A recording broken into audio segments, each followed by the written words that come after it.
Welcome to GGSP. I'm Jem, and today we have got some homegrown Aussie gaming goodness for you. As we rock out in our review of the colourful rock opera platformer The Artful Escape, made by Melbourne studio Beethoven and Dinosaur.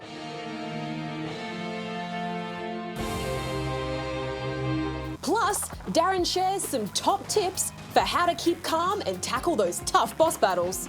And of course, we'll be answering more of your questions at the AskSP desk. Let's get to it.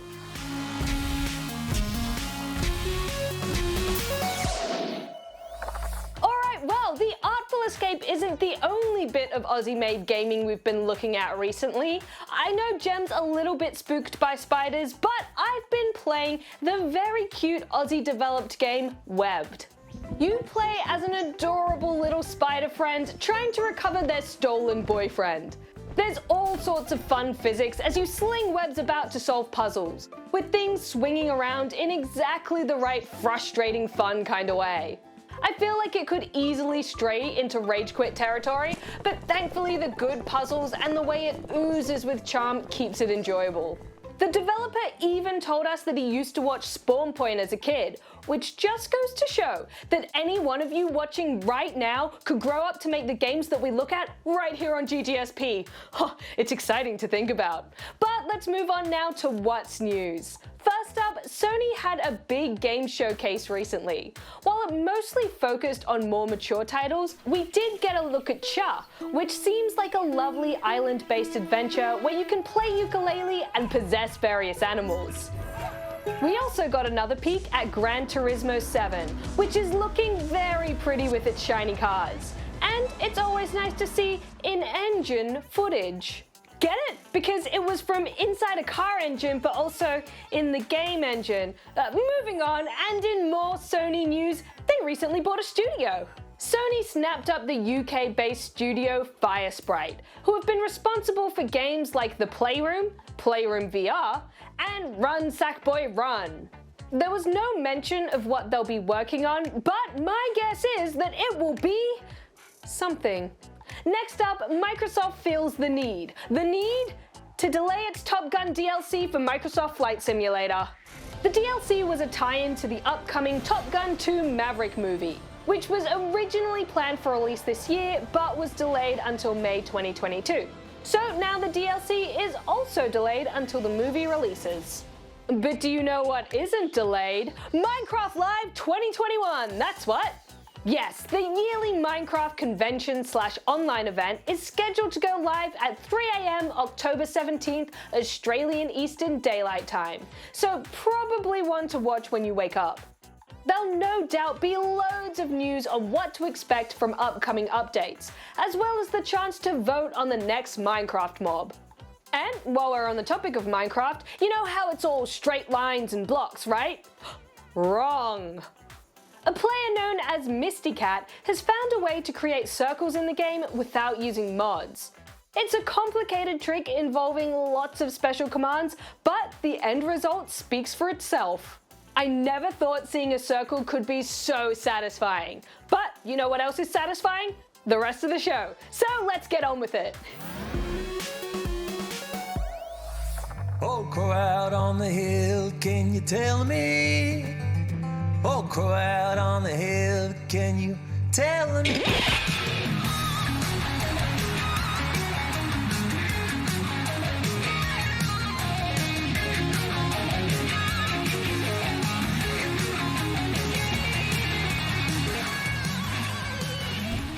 If there's one thing the video game lineup over the last few years has been missing, it's interdimensional space operas. Thankfully, the Aussie studio Beethoven and Dinosaur have us covered, with the side-scrolling platformer/rhythm game, The Artful Escape. You play as Francis Vendetti, a talented soloist with a passion for glam rock, living in the gorgeous cliffside town called Calypso, that I'm assuming is just super into sun safety, rocking all those sunnies. I can get behind that. Slip, slop, slap, spawnlings. But despite the beautiful backdrop, life for our dear Francis is far from perfect, as he struggles living in the shadow of his uncle, Johnson Vendetti, a legendary folk singer and local hero of Calypso. Torn between being the man the town wants him to be and becoming the man he dreams of, Francis is suddenly caught up in an out-of-this-world jam session, impressing some of the cosmos's finest and wackiest beings. Are you experiencing the Wonder Grill? Having no idea what I was getting into at first, I'll admit I was quite surprised when the prawn wearing a cape showed up 20 minutes in. Greetings. But the Artful Escape never lets you dwell in its weirdness for too long. It just is. The actual gameplay, though, is kept quite simple and sensical. Holding down Shift, or X, lets Francis shred, and the music he creates affects the environment around him.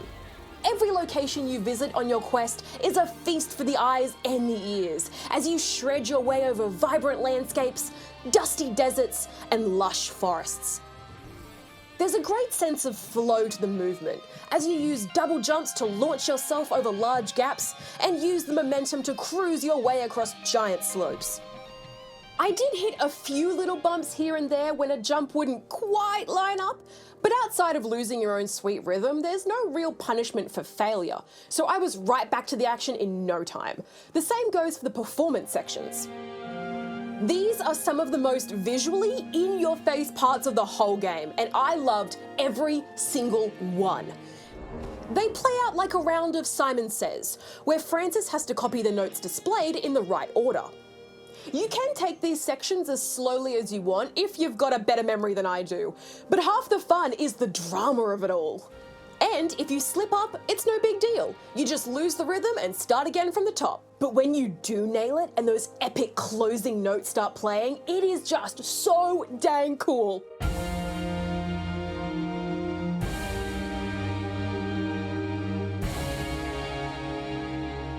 There are also a few parts where you can rock out freestyle, mixing up the notes to your liking while you gawk at the scenery. But I prefer the tension and the spectacle of those live laser-lit shows. When you're not rocking out though, the Artful Escape has plenty of creatures to talk to, both human and very not human.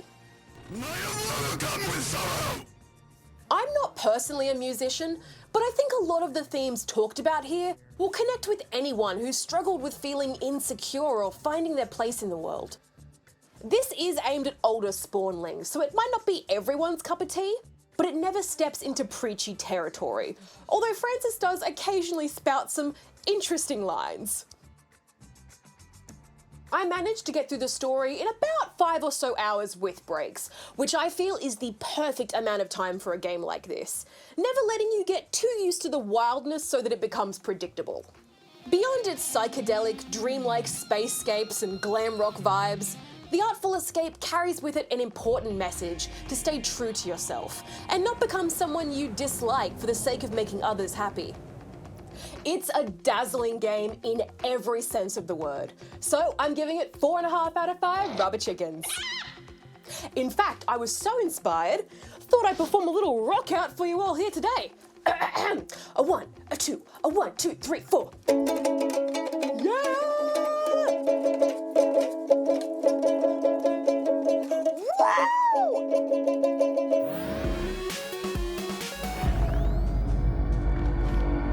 Boss strats. How to tackle tough bosses.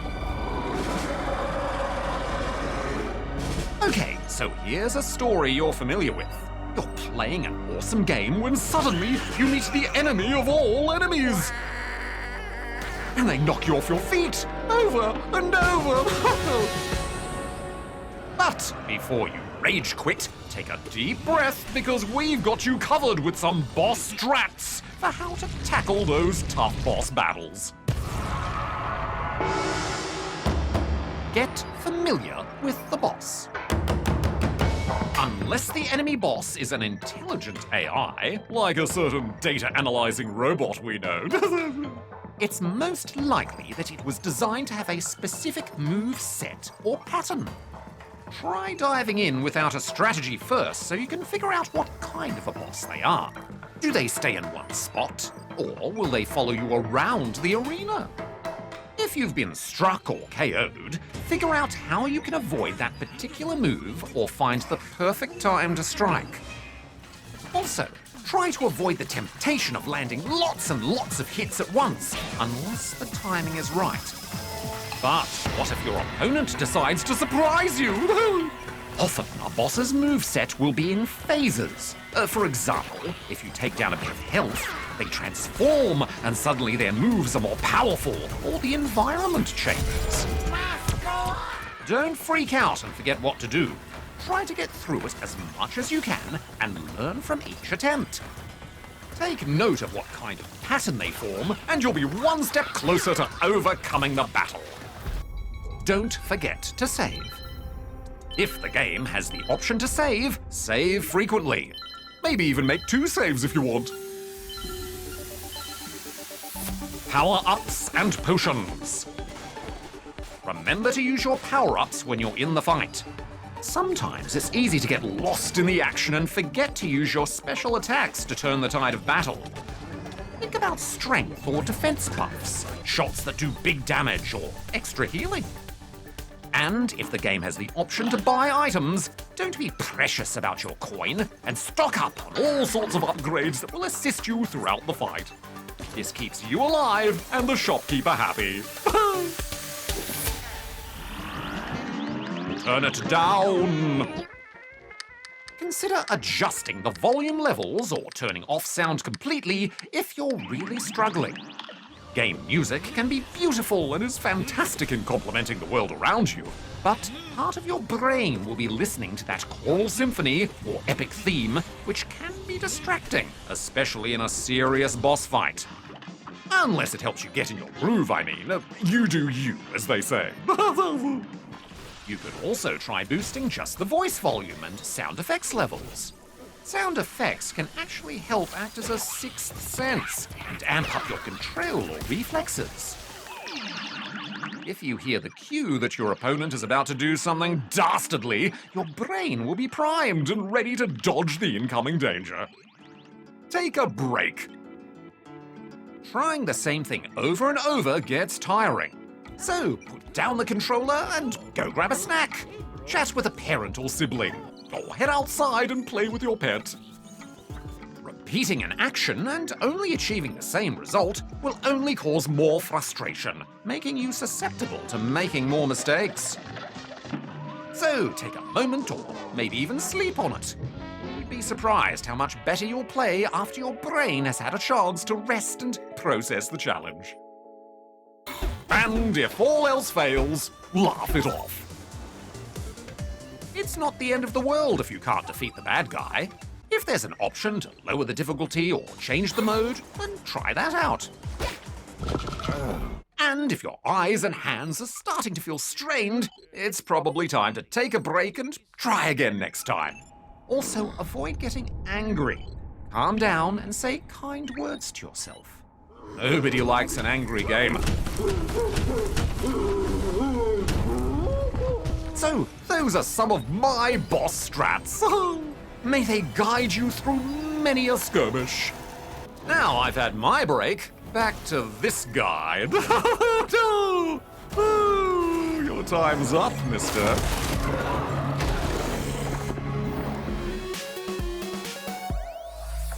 Okay, it's time to once again quench the curiosity of some of our fine GGS peeps out there and answer up some AskSP questions. So let's get quenching with this video from Tilly.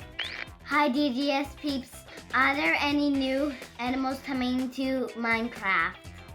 And Darren, do these. Oh, a family of stick figures. Huh?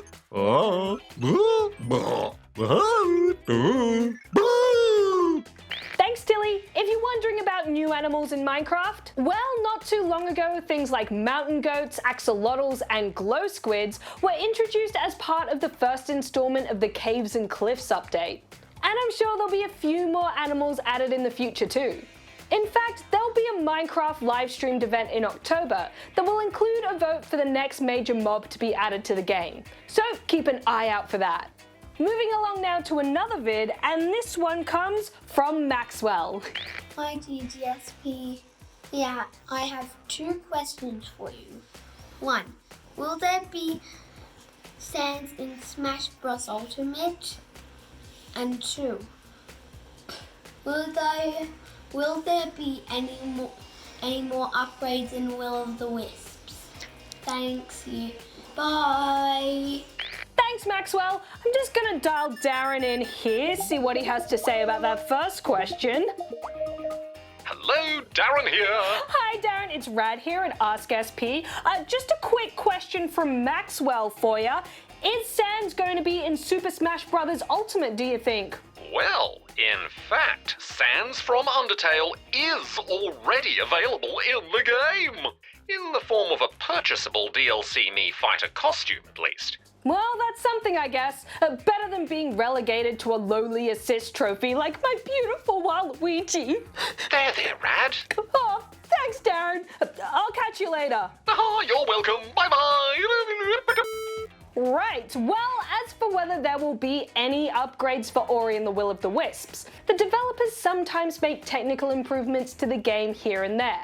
But if you're thinking more along the lines of new major content updates or DLC or anything like that, well, I haven't heard anything specific in the works at this stage. I remember hearing some goss that Moon Studios are working on a new and different project at the moment that's not set in the Ori universe. So it could be that they're focused on the new thing right now instead.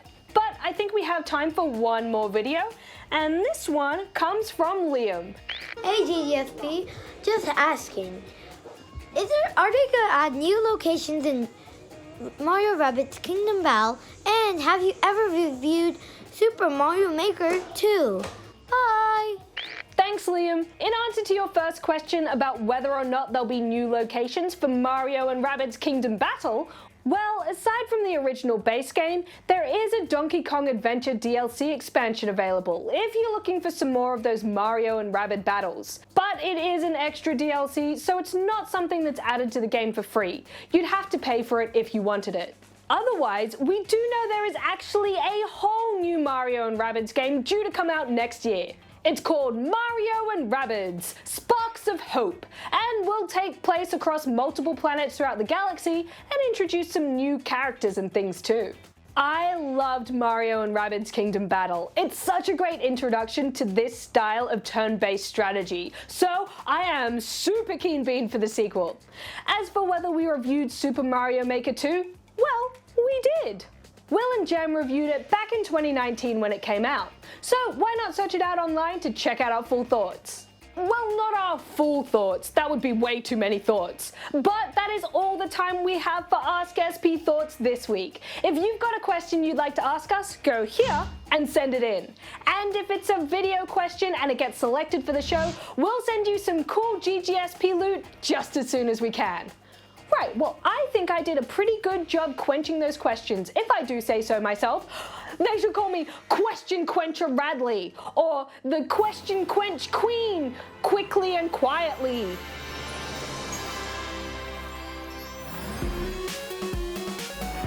Well, that's all for this week, but coming up next week, we're so random as we journey through the dark and dicey adventures of Lost in Random. You tell me where my sister is, you witch!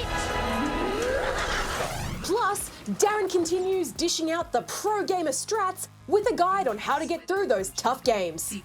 Tip number 1 should probably be don't have pasta scoops for hands. But until next time, stay safe, be nice, have fun, and as always, keep gaming. Gem out. Rat out.